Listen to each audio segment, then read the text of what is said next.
I saw The Lost City of Z today, which stars Charlie Hunnam as Percy Fawcett, a real-life explorer who was sent by the Royal Geographic Society at the turn of the 20th century to the Amazon to do some mapping. And while he was there, he found what he believed to be the Lost City of Z, an ancient and quite sophisticated civilization.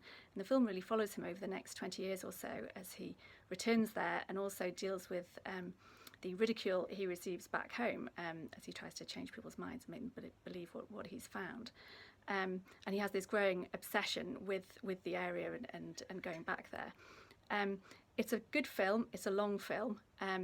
The ooh noise I made at the end of it today was partly in recognition of its quality and partly me trying to get out of my cinema seat after sitting there for 2 hours 20 minutes. It's too long. It never really picks up pace. It has sort of stately pace, it meanders along. There's no big set pieces.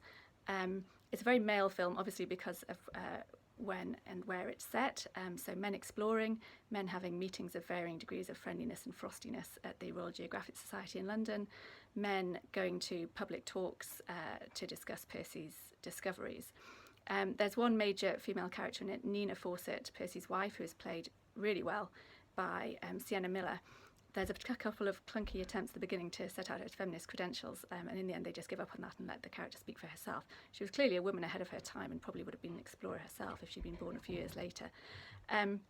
The relationships he has with men, the friendships, are really quite touching.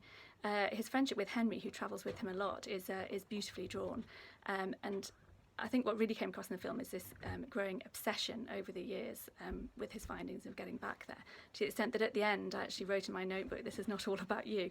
The ending isn't particularly satisfactory, but then it's based on a true story, and endings to true stories are often not very satisfactory.